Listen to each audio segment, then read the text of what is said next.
भी गांव में पंचायती जमीनें हैं वो सारी की सारी जमीनें हड़पना चाहती है सरकार। वो हड़प के और पूंजीपतियों के बड़ी बड़ी कंपनियों के हवाले करना चाह रही है। जो हमारे किसान भाई हैं उनको बर्बाद करने की एक साजिश है। किसी भी कीमत पे इनकी जो गिद्ध जैसी नजर टिकी हुई है इनको कामयाब किसान नेता है, राजनीति का तो उनका मायने ही नहीं रखता। आप पूरे हरियाणा में जितने भी वो हुए हैं, एक मुख्यमंत्री का हुआ था, बीजेपी का कोई एमएलए कोई एमपी गलत नहीं बोला। और जानबूझकर कभी बबली से कभी किसी से जेजेपी वालों से इसीलिए करवाए जा रहे हैं। ये बीजेपी ने जानबूझ के करवाया है। ये जो काले कानून वापस लिए हैं इनकी पी टीम है। और हरियाणा में पानी का विवाद पहले उठा था तो केजरीवाल ने ये बयान दिया था कि पंजाब के पास तो पहले ही पानी नहीं है, क्योंकि वहाँ पर उसके 3 एमपी बन चुके थे, इसलिए उसने ये बयान दिया था। और अब ये वही राजनीतिक वाली बात है कि भाई हरियाणा को पानी, हरियाणा दिल्ली को पानी नहीं दे रहा। उसको ये नहीं पता भाई पंजाब हरियाणा के पास कौन से पर्वत हैं, कहाँ से पानी आता है, वो सब उसी डैम से आता है, वहीं से आता है। देखिए, जब पंजाब में सरकार नहीं थी केजरीवाल साहब की, तब पंजाब का धुआं दिल्ली में जरूर जाता था। अब वहाँ की सरकार बन चुकी है, अब पंजाब का धुआं दिल्ली में बिल्कुल भी नहीं जाएगा।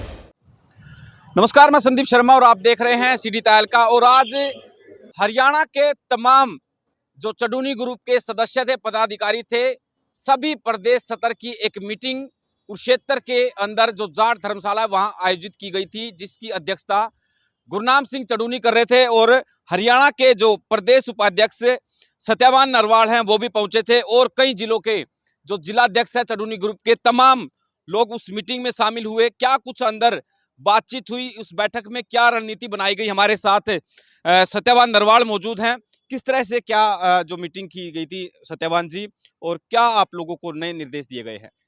देखिए, मामला बहुत बड़ा गंभीर है। बीजेपी सरकार की गिद्ध जैसी नजरें जो हमारी जमीनें हैं उन पे टिकी हुई है। प्रदेश में जिन भी गांव में पंचायती जमीनें हैं वो सारी की सारी जमीनें हड़पना चाहती है सरकार। वो हड़प के और पूंजीपतियों के बड़ी बड़ी कंपनियों के हवाले करना चाह रही है। यानी कि कंपनियों से खेती करवाएंगे। जो हमारे किसान भाई हैं उनको बर्बाद करने की एक साजिश है। उस पे मंथन किया गया है और पूरे प्रदेश के कोने कोने से बहुत सारी पंचायतों से लोग, बुद्धिजीवी लोग, जिसमें वकील भी थे, बुद्धिजीवी लोग वहां पहुंचे थे। आज ये प्रण लिया गया है कि अपनी जमीनों को किसी भी कीमत पे हम नहीं छीनने देंगे। जिस तरह 3 काले कानून बनाए थे जमीन छीनने के, दिल्ली में 13 महीने आंदोलन चला, उसी तरह एक काला कानून अंदर खाते और सुप्रीम कोर्ट ने गाइडलाइन दे दी है, सभी डीसीओ को निर्देश दे दिए हैं कि जमीन छीनी जाए। ये भी एक काला कानून है। सरकार या तो इस कानून को बदल दे वरना आंदोलन के लिए तैयार रहे। रणनीति बना ली गई है। आने वाली 25 तारीख को हर तहसील सत्र में 1 घंटे का प्रदर्शन करके एसडीएम महोदय के माध्यमों से ज्ञापन दिया जाएगा। अगर उसके बाद भी सरकार नहीं जागती है, हमारी बात नहीं मानती है, तो हरियाणा और पंजाब की एक संयुक्त बहुत भारी महापंचायत होगी और आगामी इसमें निर्णय ले लिए जाएंगे और जो भी परिणाम होंगे सरकार खुद भुगतने के लिए तैयार रहे। सत्यवान जी, आप 3 कृषि कानूनों के खिलाफ आंदोलन कर रहे थे, वो मसला जो है वो हल हो गया। अब बार बार क्यों सरकार के खिलाफ जा रहे हो? बार बार क्यों अलग अलग जो मुद्दे हैं वो लेकर के आ रहे हो? जो 3 कृषि कानूनों के बाद थी वो 3 काले कानून वापस हुए हैं। अभी जो हमारे मुद्दे थे, चाहे एमएसपी की बात रही हो, चाहे हमारे कर्जे माफी की बात रही हो, क्योंकि एमएसपी ना मिलने से 45-50 लाख करोड़ वो जो हमारा जो पेंडिंग है, जो हमारे को नहीं मिला, उसकी वजह से किसान कर्जवान है। ये हमारे कई मुद्दे थे। असल मुद्दे तो सरकार ने पीछे धकेल दिए थे। एक बीमारी और लाके खड़ी कर दी थी हमारे को जमीन हड़पने के लिए 3 कानून लाके। वो 3 काले कानून ही वापिस हुए हैं। जो हमारे असल मुद्दे थे वो अभी ज्यों के त्यों खड़े हैं, जिसका सरकार ने वायदा भी किया था, वायदे से अब सरकार मुकर गई है। उसी तरह एक के बाद एक किसानों पे, मजदूरों पे अत्याचार करने में सरकार लगी हुई है। और देश के जितने भी क्रांतिकारी लोग हैं, बुद्धिजीवी लोग हैं, अब उन्होंने प्रण ले लिया है कि अब जमीनों को हम किसी भी कीमत पर नहीं जाने देंगे, क्योंकि ये हमारे पूर्वजों द्वारा दी गई जमीन है। हमारे पूर्वजों ने इस जमीन पे इतना लगान दिया है अंग्रेजों के ज़माने में, ये फ्री फंड में ज़मीन नहीं मिली हुई है। हमारे पूर्वजों ने इस ज़मीन को बचाने के लिए कुर्बानियाँ दी थी और अब भी हम किसी भी कीमत पे इनकी जो गिद्ध जैसी नज़र टिकी हुई है इनको कामयाब नहीं होने देंगे। क्या नाम है और कौन से जिले से आप? मैं अशोक लठौड़, भारतीय किसान यूनियन चडूनी, जिला प्रधान सोनीपत। खेदड़ में कुछ दिन से लगातार जो है विरोध प्रदर्शन देखने को मिल रहा है। हालांकि जो किसान की मौत हुई है, शायद वो संस्कार आजकल में हो जाए। लगातार टकराव की स्थिति सरकार के साथ और प्रशासन के साथ जारी है। ऐसा है, जो ये सरकार गाय, गंगा और किसान और जवान के नाम पे वोट लेके ये सत्ता में आई थी। गंगा में देखा होगा आपने, जब कोरोना काल था तो वो गंगा विलासों से फुल कर दी थी सरकार ने। उसके बाद अब गाय की है, जो वहाँ पर एक गौशाला है, और जो राखी थी उसका मेन मुद्दा था भाई, राखी थी उसको वो गौशाला वाले उठा देते थे और 10 रुपये आ जाते, उससे अपनी गौशाला चलाते थे। अब उन्होंने देखा भाई इसमें तो ज़्यादा मार्जिन है और गौशाला वाले तो फ्री में उठा रहे हैं, उन्होंने वो राखी गौशाला के नाम पर देना भी बंद कर दिया था। इसके उपरांत फिर वहाँ के जो बुद्धिजीवी लोग थे उन्होंने 90 दिन तक धरना दिया। उस धरने में जब वो कामयाब नहीं हुए और प्रशासन उन पर दबाव देने लगा, तो फिर सभी किसान संगठन और सरदार गुरनाम सिंह चडूनी ने वहां जाकर पंचायत करी और उसके बाद जो फैसला आया वो आपके सामने है।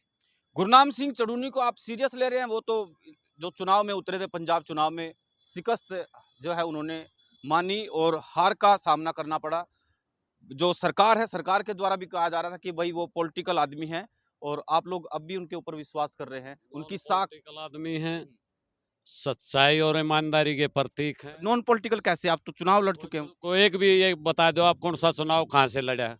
आप पत्रकार हो, आपको हर एक चीज का ज्ञान है। कहीं से भी ये उठा गए ये बता दो कि भाई ये फैसला ठीक था क्या? जब चुनाव में जो पार्टी बनाई सर, छोटू राम भी तो इसी उस पर चले थे। चौधरी देवीलाल ने भी, छोटू राम ने भी संसद के अंदर जाके कानून बनाए थे, तैयार करे थे। गुलामी की जो बेड़ियां थी वे किसानों का गले में थी। छोटू राम ने, चौधरी देवीलाल जी ने, जितने भी हमारे किसान मसीहा हुए हैं, संसद के अंदर जाके ये निर्णय लिए थे। उन वहीं से कानून तैयार हो गए हैं।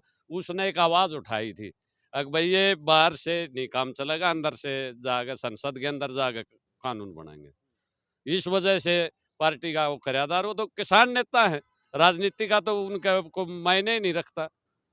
आम जनमानस के से किसी से भी बात कर लो, किसी से भी पूछ लो। पार्टी जरूर बनाई थी, को अपना खुद का चुनाव नहीं लड़ा। उसने उम्मीदवार खड़े करे थे एसकेएम के हिसाब से। एसकेएम ने जो था अपना संयुक्त के, उसमें भी फूट पड़ गई। हाँ बस ये तो चलता है, ऐसा बड़ा कुंबा हो जाए जब उसमें नहीं होया अगर। लगता है भी अगर जो एक साथ आते कुछ ना कुछ जो है लोगों की वोट भी आपको मिलती। और ये एक साथ आते तो देखा नहीं आंदोलन में यो क्या हाल हो रहा था। 13 महीने लगातार बैठकर संयुक्त मोर्चा एक साथ चल रहा था और तो सारा काम ठीक नहीं हुआ। सरकार को घुटनों में बल जाए और फिर जैसे कल खेदड़ की बात थी, संगठन और खाप पंचायत एक साथ आई, दो फिर वहां सरकार ने सारी 100 की 100 मांगे माननी पड़ी, सरकार ने झुकना पड़ा। बल्कि दाह संस्कार वाली जो बात सो कल या परसों दाह संस्कार होगा, जो बच्चे अंदर जा रहे हैं ना जेल के अंदर, वे बाहर निकल कर अगर वे दाह संस्कार कराओगे। सरकार ने 100 की 100 मांगे मानी है गौशाला के प्रति, और जो अब किसान संगठन थे, मजदूर संगठन थे, खाप पंचायतें थी पूरे हरियाणा की, सब। आप ये बताइए कि कुछ बयानबाजी है, कुछ सोशल मीडिया पर तस्वीरें सामने आ रही है, कुछ अलग अलग चीजें हैं निकल करके सामने आ रही है जेजेपी और बीजेपी के बीच में, शायद आपकी भी जानकारी में होगा। ऐसा है, एक वीडियो वायरल हुआ था जिसमें कि खट्टर साहब कह रहे थे हम अपनी पार्टी को मजबूत कर रहे हैं, और जो भी बात थी वो सबने देखी है। ये क्या है, जेजेपी को बर्बाद करके ऐसे छोड़ देंगे जैसे कि ये महाराष्ट्र में हुआ है। अब वो क्या, वही तानाशाही यहाँ करेंगे। किस तरह की तानाशाही? वो तानाशाही ये करेंगे, ये माँ बेटा रह जाएंगे, बस सारी पार्टी टूट के बीजेपी में चली जाएगी। नहीं, वो 10 विधायक है टोटल, 8 विधायक कहाँ जाएंगे? वो बीजेपी में जाएंगे। उनको एक डर दिखा रखा है बीजेपी ने, और जानबूझकर उनको ऐसे बदनाम किया गया इस आंदोलन में कि भाई जेजेपी वाले तो ऐसे हैं। आप पूरे हरियाणा में जितने भी वो हुए हैं, एक मुख्यमंत्री का हुआ था, बीजेपी का कोई एमएलए कोई एमपी गलत नहीं बोला। और जानबूझकर कभी बबली से कभी किसी से, जेजेपी वालों से ही पंगे इसीलिए करवाए जा रहे थे। वो प्रधान समय सिंह, उनसे भी बातचीत करेंगे कि प्रधान जी, अगर सरकार नहीं मानती आप लोगों की बात, आपके संगठन की बात, किसान नेताओं की बात, तो क्या करेंगे? हम ये करेंगे, अलबत्ते तो ये मान जाएंगे। क्यों इनके ऊपर इतना प्रेशर से, जो आज की जो पंचायत हुई से गुरनाम सिंह की अध्यक्षता में, ये सारा का सारा आंदोलन जो गुरनाम सिंह के कंधों पे चलेगा, और गांव गांव जाएंगे और गांव-गांव जाके हर जिले में एक पंचायत होगी, फिर एक महापंचायत होगी। आज भी हम अपने उस वहाँ भाषण में कह के कोर्ट कचहरी का मामला नहीं है, ये बीजेपी ने जानबूझ के करवाया है। ये जो काले कानून वापस लिए हैं, इनकी बी टीम है, ये जो जमला मालकान की जमीन को हड़पना चाहती है। अच्छो, ये अपने आप मानने वाली नहीं है सरकार। अलबत्ता तो ये सरकार अब डगमगा जाएगी, क्योंकि जो आप थोड़ी देर पहले हमारे प्रधान जी से पूछ रहे थे, ये बीजेपी सरकार तो अब जाने वाली है। क्यों जाने वाली है? कि जेजेपी का जो 8 एमएलए है, ये जाएंगे, बड़ी मछली छोटी मछली को नहीं खाएगी तो समुद्र में जिंदा कैसे रहेगी। भजन लाल के साथ ऐसा ही हाल करा, महाराष्ट्र में ऐसा ही हाल करा। अब ये राष्ट्रपति का चुनाव हो जाने दो, और राष्ट्रपति का जो ही चुनाव होगा 8 का 8 एमएलए बीजेपी में जाएंगे। नहीं है, ये बीजेपी ने जानबूझ के करवाया है। ये जो काले कानून वापस लिए हैं, इनकी बी टीम है। ये जो सत्यवान जी, कोई मुद्दा है हरियाणा के अंदर सरकार के खिलाफ होना चाहिए, आपकी टीम पहुंच जाती है। ऐसा कुछ नहीं है। ये जो हमारी टीम है, अन्याय के विरुद्ध लड़ाई लड़ने वाली टीम है। जहाँ भी अन्याय होता है ये पहुंच जाते हैं और पहुंचते रहेंगे। ये हमारा मानव जाति का एक धर्म बनता है। हम इंसान के रूप में जन्म लिया है, तो अन्याय हम सह नहीं सकते। बिल्कुल हमारे साथियों से भी मैं अनुरोध करूँगा, अन्याय के विरुद्ध लड़ना चाहिए। ये हमारे इतिहास में हमारे पुरखों ने भी लड़ाई लड़ी है और वो हम लड़ेंगे। पंजाब में जो सरकार है, नई नवेली सरकार बनी है, वहां कैसा काम चल रहा है? एसवाईएल का मुद्दा, भाईचारे की बात कही जा रही थी, छोटा भाई बड़ा भाई, अब कहाँ गया भाईचारा?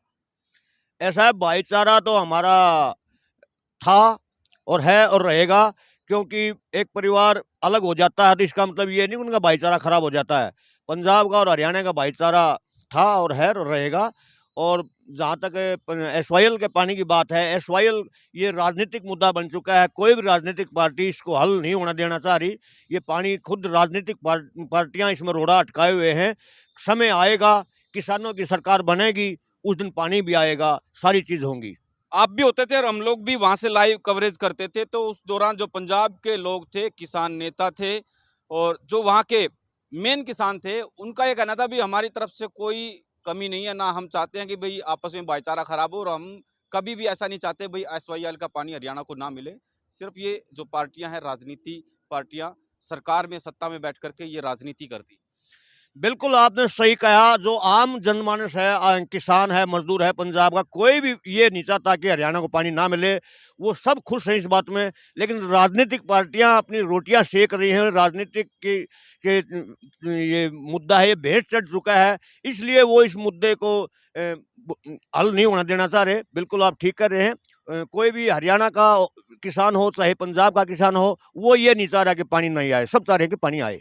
अरविंद केजरीवाल हैं दिल्ली के मुख्यमंत्री, लगातार आरोप लगाते हैं हरियाणा के मुख्यमंत्री पर कि भाई भारतीय जनता पार्टी की सरकार है, केंद्र में भी सरकार है और हरियाणा में भी है। हरियाणा जो है दिल्ली के हिस्से का पानी नहीं छोड़ती। अब तो पंजाब में उनकी सरकार बन चुकी है और अब जो है वो लगातार हरियाणा की तरफ भी है, अपना मजबूती के साथ पार्टी का जो संगठन है वो बढ़ा रहे हैं और शायद 2024 का जो है वो हरियाणा के अंदर भी मुख्यमंत्री बनाने का दावा कर रहे हैं। क्या अगर जो आम आदमी पार्टी जो है वोट मांगने आती है, उनके नेता है, क्या उस टाइम पे आप जो है इस तरह के सवाल उठाएंगे? ऐसा है, हम जो भी राजनीतिक पार्टी है, चाहे वो आम आदमी पार्टी हो, कांग्रेस हो, जेजेपी हो, बीजेपी हो, कोई भी हो, वो सब किसान यूनियन से खफा है। हर बात उठ पटांग करती है।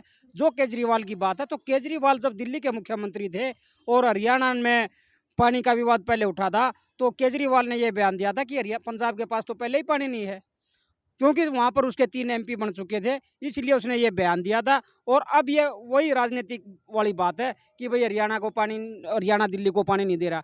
उसको ये नहीं पता भाई पंजाब हरियाणा के पास कौन से पर्वत हैं, कहाँ से पानी आता है, वो सब उसी डैम से आता है, वहीं से आता है।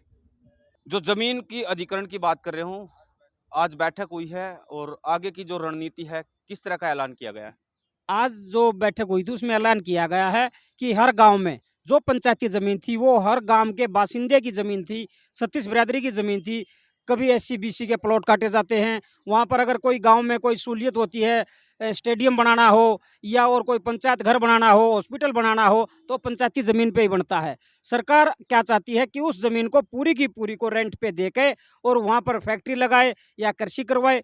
एक बार उसको हड़प के फिर जो आसपास के किसान हैं उनकी ज़मीन हड़पेंगी, हड़पने का काम करेगी, और ये काम हम हरगिज़ नहीं होने देंगे। सत्यवान जी, आखिरी सवाल लूंगा मैं। धान की जो रोपाई है, फसल है, वो लगाई जा रही है और 4-5 महीने में शायद जो है वो आ भी जाएगी। फसलों के अवशेष जलाने की बात करते थे मुख्यमंत्री अरविंद केजरीवाल दिल्ली के, और लगातार हरियाणा और पंजाब के ऊपर कटाक्ष करते थे कि भी फसलों के अवशेष जलाते हैं, पराली जलाते हैं, इसलिए जो वहाँ का पोल्यूशन स्तर है इतना बढ़ता है। हरियाणा का और पंजाब का जो धुआं है वो दिल्ली तक पहुँचता है, जिससे एनजीटी की ऊपर भी है, तमाम तरह की एजेंसियाँ भी उसमें ढिलाई देती है, या हालांकि कई बार उनके ऊपर सख्त एक्शन भी लिए जाते हैं। क्या अब हरियाणा की अगला जो स्टेट है पंजाब का, पंजाब में उनकी सरकार है, इस तरह के बयानबाजी फिर करेंगे वो? देखिए, जब पंजाब में सरकार नहीं थी केजरीवाल साहब की, तब पंजाब का धुआं दिल्ली में ज़रूर जाता था। अब वहाँ उसकी सरकार बन चुकी है, अब पंजाब का धुआं दिल्ली में बिल्कुल भी नहीं जाएगा। चलिए, बहुत बहुत शुक्रिया। तमाम दर्शकों से अपील रहेगी कि इन तस्वीरों को शेयर करें। नमस्कार।